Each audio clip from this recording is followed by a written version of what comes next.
Hi everyone and welcome to the Colour Cave where we like to play with art stuff. My name is Jem and today I am bringing you another Noob Tries video. I have heard mixed reactions for what I am about to test, which is masking fluid. Now masking fluid is meant to be used with paint and as we all know by now, I am not a painter. So you might have an inkling of how this is going to go already before we start. I have done a little bit of research and there's a few things I've picked up and I've had a few sage words from some other people as well as to what I should do and not do. I do like a good experiment and I'm always up for trying stuff out, hence the tagline for the channel. So let's switch to top down view and we can get going. So on experiment today is the Winsor & Newton Watercolour art masking fluid. It says removable liquid mask for paper slightly pigmented, so what that means is hopefully when we paint it on our paper we will be able to see where we've actually put it down and we can keep track of that. The first thing that I have been told about masking fluid is that it ruins paintbrushes, and you can actually buy a masking nib, which as the name suggests is more like a pen nib rather than a brush, or to use really cheap paintbrushes, and I have a plethora of really cheap paintbrushes. So I'm going to use one of these, and this is just a really bog standard. This is one of my Flying Tiger paintbrushes, and I think you get 5 in a pack for like £2 or something. So we're going to use this for masking.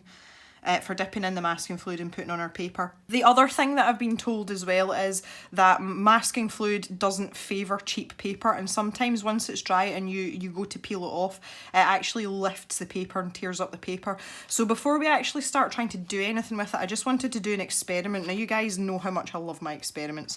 So what I've got here is some of our W.H. Smith watercolour paper, which if any of you have watched any of my other watercolour videos, you'll know by now that I think this is absolutely terrible. It is so cheap and it doesn't behave like watercolour paper at all.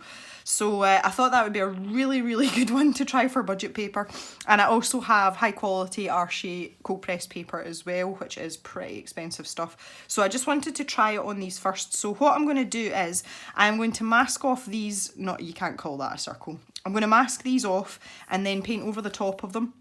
And on this side, I'm going to mask off the painted area and paint over the top of it. And what I want to see is when we lift the masking fluid, to see if it takes some of the paint with it or whether that affects how it pulls up off the paper. So I thought that was a really good start. Now, I don't know whether I'm supposed to shake this or not. It doesn't say anything about shaking it. This could be a disaster. Oh, wow. I'm just going to move these out of the way a minute. Ooh. Am I supposed to? Oh, it stinks as well. Oh, I really don't like things that smell bad, that have a chemically smell, and that is, oh god, that's strong. Wow. Okay, I think you could probably get high off of that, do you know that? Right, so what we want to do is get these circles masked off. Now, I do have some water here because, again, apparently this stuff starts to dry really quickly and it just basically, like, globs onto your bristles, so I don't know how well this is going to go, but I think I'll start with the ones that don't have paint on them just in case any of the paint transfers and I don't want to, you know, contaminate anything else. So I'm just going to dip this in. It's got quite a watery consistency, and yeah, I mean I can see where I'm putting it down, that's good. I imagine you wouldn't want too thick a layer on it because it would take longer to dry, because I have watched some videos of people using masking fluid and it dries to like a sort of stretchy rubber consistency. So I imagine the thicker it is, the longer it'll take to dry, and if some of it's still wet you might have bother pulling it back up. I don't even know how quickly I'm supposed to be working here. Oh, there's a big blob. Ugh, this stuff is disgusting. I'm going to be quite generous with it. I think it must be easier to peel off if it's thicker though, that's my thinking behind it. I can see this part starting to dry already. Wow, okay, so it dries quite quickly. And I'll do this one on the W.H. Smith paper as well. It is a bit easier to see on the W.H. Smith paper because the paper is a little bit whiter than the Arche paper. This paper's a bit smoother as well, and I do feel as if it's going on better. So again, you might get on better if you're using this on hot press paper rather than the cold press. And this is starting to form a skin already. Can you see that? Come like pulling off my paintbrush there. Oh, that's disgusting. Okay, so I'm thinking that I should maybe like rinse this now. I've got a little bit of tissue here. I'll just try and pull some of this off first. I don't know how, if you can see, but it started to like coagulate on the end of the brush. You'll probably see it better against my finger. That's pretty disgusting. Okay, so the first thing that I'm learning is that this is going to be a messy job. This is going to be a messy, messy job. So I've just dipped that in my water there, and it has made the water go cloudy instantly. So that's good because it means it's coming off the brush. But I'm just looking to see, I don't know if you can see this or not, but in at the base here, there's lots of little white sort of bits, and I think that's the masking fluid starting to dry. I can see why people say it wrecks your brushes. Right, so now we're going to colour over the colour, you know what I mean, we're going to paint over the painted areas as well and see how this goes. I'm kind of nervous about this. It seems to be going on okay. Whoa, that's a lot. You expect it to be thicker than it actually is, and there's like a bit peeling off now already. Oh no. It's kind of lumpy. But it's actually quite watery to put down. Oh wow. Okay, so there's like massive clumps coming off now. Definitely goes down better on smoother paper, I can tell you that. That was a dream compared to the Archie paper. Okay, so let's get that off of there. Right, all I've got to do now is wait for this to dry, so I shall be back in a jiffy. Okay, so we're kind of dry now. I did kind of poke my finger in it to see if it was dry, and I've left like a proper thumbprint in there. Yeah, it's fine. But it still feels quite tacky to the touch, but it's not coming up on my fingers. And I do think it's meant to be a little bit sticky, so we're going to go with that. And what I'm going to do now is just get some paint down over the top of this and see if it does its job. So I've got this rather attractive shade of turquoise here. I'll pop it there so that you can see it. Isn't it pretty? And yeah, apparently we should just be able to go over the top, and it's going to act as a resist, which I think it's doing its job, guys. Ooh, this feels really liberating. You can see where I've been inaccurate there. That's actually a bit of masking fluid. So yeah, that's interesting. And then over this one as well, and that seems to be resisting that pretty well too. This is great fun. Wow.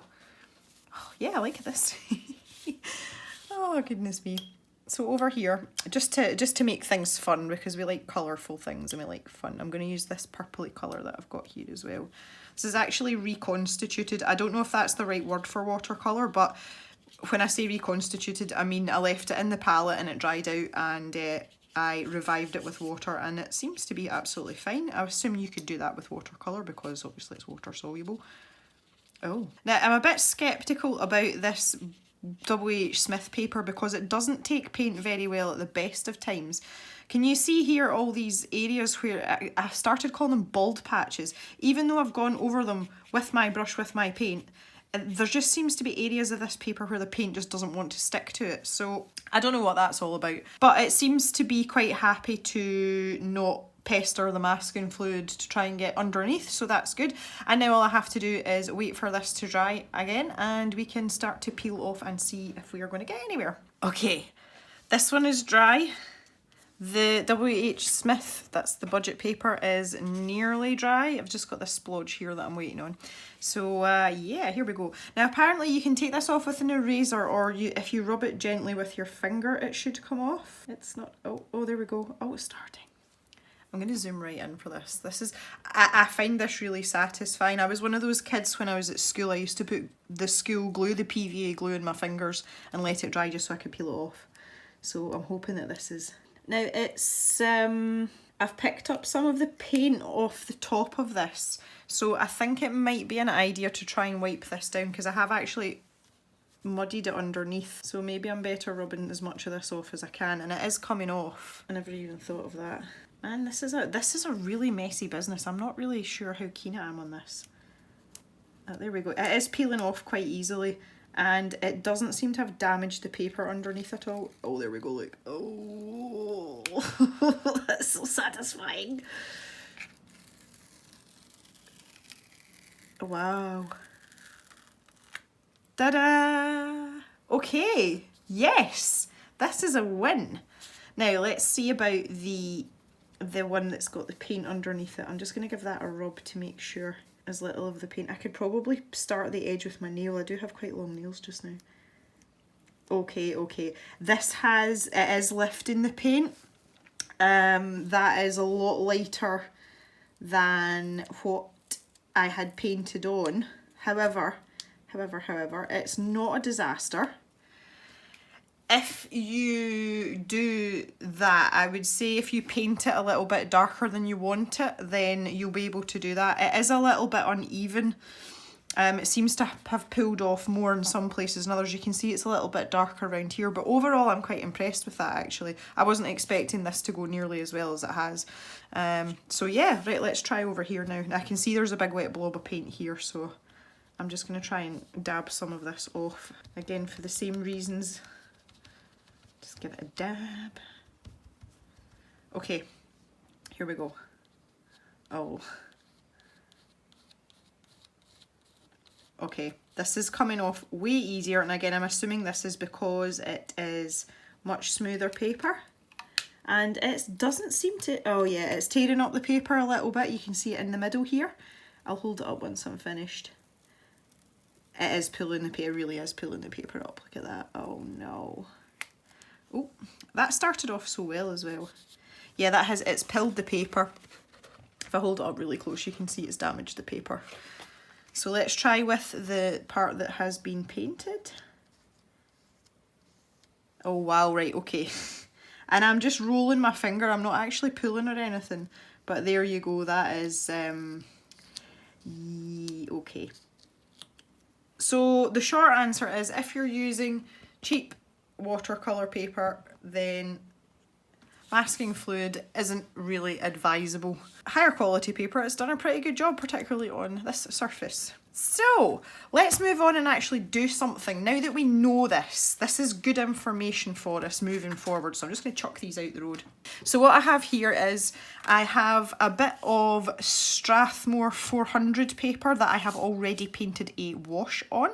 And I do this a lot, and I do it to practice my washes, so I have like 40 or 50 of these random bits of paper with just a wash on it kicking about, but they're quite good for things like this. I've also got another sheet of the Arche paper, and I've just drawn a couple of things on. So we're going to do a few different things with the masking fluid and just see how it goes. But I've deliberately brought this one out because it's on the Strathmore paper and it lets you see it on another paper type as well. So this is one of the ones, obviously it's got paint on already. So we're going to put a pattern on it with the masking fluid and then paint over the top of it and see how well we get on with that. So here's my Stinky masking fluid back again. Oh, there's a whole load of stuff. Oh, good grief. What even is that? Oh. So I was thinking like maybe like flowers or vines or something. I don't know. See what happens. The smell is overwhelmingly bad. Like it really is. It's terrible. I think it's okay if you keep the bottle far enough away from yourself, then I don't think it's quite as noxious, but that's pretty whiffy. Some people aren't bothered by things like that at all, and I am very, very, like, I don't know, because you think about all the farm smells that I put up with, and they are pretty obnoxious smells, most of them, but I'm so used to them, and most of the time I actually don't smell them at all. Like when I come home, oh my goodness, I don't smell farmy smells when I drive up, you know, up to my home. And people quite often say that you don't smell your own smells. So yeah, okay, but this is wowee, this is offensive. So I'm not doing anything special here really, but I just need to make sure that I have got enough fluid on the parts. That one's not going to look like a flower. Never mind. Yeah, that I've got enough fluid on the parts that I want covered up so that when it dries, it is going to mask it properly. I'm deliberately pushing now to see how long I can go without having to dip it in the water, and that's it starting to rubberize on the end of my brush. So you really, realistically, I think you need to dip your brush every couple of minutes really to stop that happening. it becomes very difficult to control the tip of your brush as well, just because everything's, you know, congealing on the end of the brush, so it'll tell you that it doesn't want to do it anymore. Because if you look at the leaves that I've just done, they are not leaf-like in comparison to the ones I've done on the first vine. So right, here we go again. Yeah, it's definitely easier when the brush is, oh lord, when the brush is clean. Oh, that one went a bit wrong as well. So I'm wondering, when I go to clean out my water cup here and this brush, I'm wondering what I should use to clean it. I wonder if hot soapy water is the right thing to use. You know, like really hot water. I'm going to have to Google that because I have no idea how I'm going to clean this. I might just end up putting this brush in the bin, but that wouldn't be helpful because you don't want to be using a brush every time you want to use masking fluid. That would be pretty wasteful and also pretty expensive. Even if you are only using cheap brushes, that'd still get expensive, especially if you paint a lot. If anybody does paint a lot and does use masking fluid and is having a really good laugh at me, please feel free to drop me a comment and let me know if there's things that you find work better or anything like that, because I would love to hear it. I think we do have a few painters in our ranks in the cave. I'm pretty sure we do. I remember someone telling me about the deckled edge paper, which looks as if someone's just torn a sheet off, you know, with a rough edge on it. And I didn't know that was actually a thing until they pointed it out to me. It was quite a while ago and I can't remember who it was, but I was like, yeah, yes, you know, I'm learning something. So if anyone wants to, you know, impart some knowledge, then feel free. So I'm going to pop this one off to the side now and let it dry, and I'm going to bring this other one over. So what I've got here is the beginnings of an eye and what looks like just some jaggy lines, which is basically what it is. But what I'm going to do on this side is I'm going to mask a part of it off and do a wash over it and see how that goes. And on this one I'm going to use it for what I have seen masking fluid used for, which is to preserve highlights. So on this here it's going to be just a few white lines here and there, or like the reflection from the eyeball and also in at the tear duct as well, and then I can paint around that picture. I think it's funny how in the bottle like this it dries this sort of luminous yellow colour, and yet when it dries everywhere else it doesn't. So that's quite interesting. Anyway, so I want to start with the eye because this is only a tiny little bit. So I want to have a bit of a highlight here. Now again, I could probably do this with a much smaller brush, but I'm not wrecking any more paintbrushes today. So I'm going to plonk a little bit there as well. And then I'm going to have a tiny little bit on this rim here. That line was far too thick. And then I'm just going to have a few spots in at the tear duct. And that is all I'm going to do with that. I'm just going to leave it like that. Over here, however, this is a different story entirely. What I want to do is I want to mask off this entire section.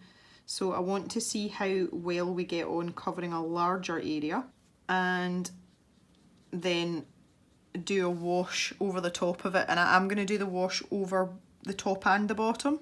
I was thinking that these would maybe look like, I don't know, some kind of like cartoon mountains, you know, like in a maybe like a kid's like illustrated story or something like that. But I figured zigzaggy lines would be good because it's easy enough to manoeuvre around the lines if you have to work quickly, but it's still giving you that large surface area that you can cover. And I'm just trying to, you know, put as much variety into this video as possible so that we can not put it through its paces, but so we can see things that work and things that don't, because that's kind of the point of an experiment. Okay, so that's that, and you can see it really, really clearly, like you can see where I've painted it on, so that's very, very helpful indeed. It's a lot more difficult with the eye. I have to sort of tilt it slightly to see where I've put it on. And if I tilt that for you in the light, there we go.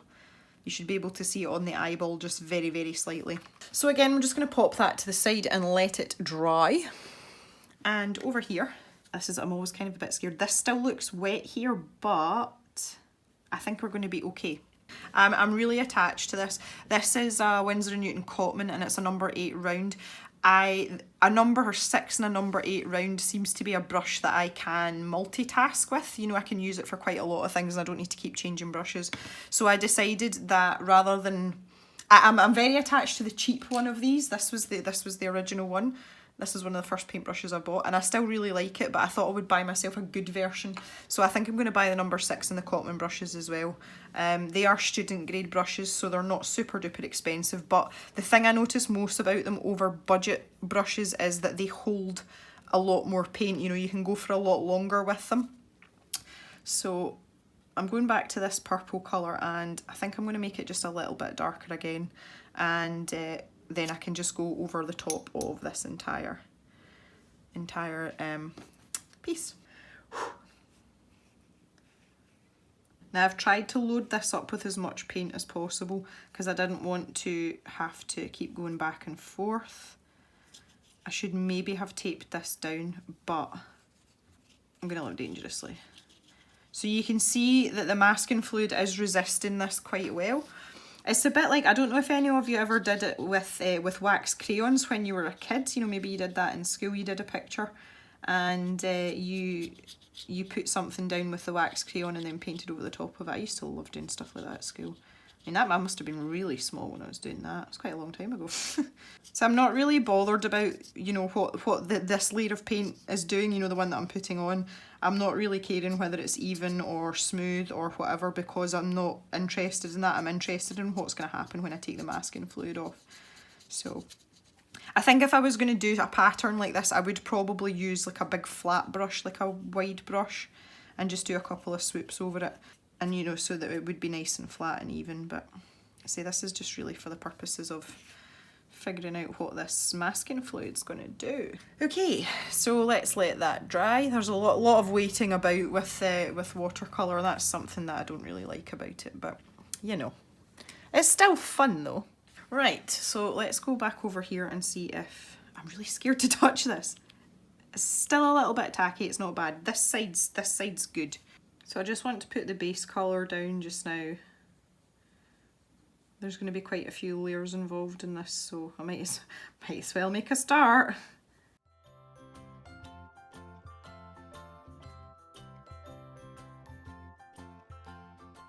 Okie dokie, for this last little piece over here, I have just taken the turquoise that I was using earlier and I've mixed a little bit of indigo in with it. Just to make it a little less bright. So what I'm going to do is here, I'm taking my mop brush. This was the one that was the right size. The original one I bought was this size. This still hasn't seen any action yet, but I haven't painted anything big enough to need it. But yeah, I use this just with water most of the time. And it's just if I want to put a wash down. So I'm just gonna do that. I'll maybe squeeze a little bit of water out actually, because we're not going to need that much. And just as I would do normally with a wash, I'm just making sure that I saturate all the paper. Now I'm hoping that, well not hoping, the masking fluid should resist this because it is water, so there shouldn't be any problems. But stranger things have happened, guys. Stranger things have happened, well we know. And this is me we're talking about. So yep, I'm quite happy with that. Get that down there. And yeah, I'm just going to mop this up. See, I didn't want to start masking this down because I was switching between so many bits of paper.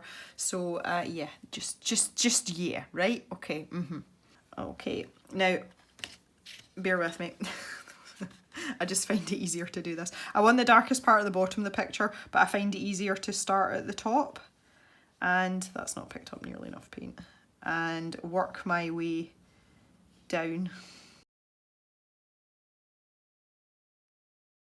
The nice thing as well, see about using the masking fluid, is that you can poke your finger in it when you're doing stuff like this. I'll get that out of the way again, and I'm going to come back to this one. Now we should be nice and dry. Right, there's nothing come off in that at all, so that's pretty good. So I should, in theory, be able to just peel this off a little bit at a time and see how much of the paint underneath it's actually kept. Now that's looking okay. I think it's going to be more obvious in these vines because it was a gradient wash, and these petals at the bottom, and you can, yeah, I mean the gradient's still there, but once again it is paler. But this Strathmore paper seems to cope pretty well with the masking fluid as well. I'm not having any problems. Yeah, look at that. That still looks quite good, even though it's paler. Oh, that has lifted the paper a little bit there. That could be down to my technique more than the masking fluid though. Let's be fair about it. Did I miss something? I don't know, but did I just not paint that bit or something? That's really white there. I don't understand. I don't think there was any masking fluid on there. Okay, never mind. Okay, someone else said to try it with an eraser, and I don't know what type of eraser. I don't really want to use my kneaded eraser, and I think they'll probably end up destroying this, but let's try. Oh no. Oh yeah, right, I'm much preferring this. This is better. Okay, I'm sold on the eraser idea. Yeah, that's much easier. And it seems to be a bit kinder on the paper as well. Oh, here comes Mr. Jem. I can hear his dulcet tones. I don't know if you can hear that or not. He's always on the phone. I get quite annoyed sometimes and threaten to throw it out the window of a moving car, but it's work, so... But that's all Mr. Jem does is work. Right, let me try a big bit with this eraser. And I'm just doing what I was doing with my finger, like I'm just following it down. I'm like almost pushing it off the paper, and it seems to be working pretty well. The only thing is that means you've got eraser shavings dust to clean up as well, but trust me, you've got a lot of crap to clean up anyway, so yeah. Here's from the kitchen. Right, there we go. So yeah, you can see my gradient is still there. It is a little bit more delicate, but it's definitely there. So that is definitely a win for sure. Okay, so I've done a bit more eyeball painting, and I'm waiting for things to dry over this side, but this should be completely dry now, so I am going to... Oh, I forgot to do this bit again. Oh, I think I'd have learned. Try and lift some of this off the masking fluid area. Let's just see how this goes. And that's coming away just nicely. I'm hoping I'll be able to pull this in one great big piece because it's quite a big area. Ooh, oh, that's satisfying. Now you can see again, I've got a tiny wee speck there where I've obviously not put enough masking fluid down. And that happens quite a few times. Okay, so I maybe need to put it on a bit more thick than I did. Come on. Oh, this is fun. This is the best. Alrighty, so yeah, that is working pretty well. It works okay on a wash as well. So I am quite satisfied apart from these tiny little spots here that I've missed. They're not ridiculously obvious.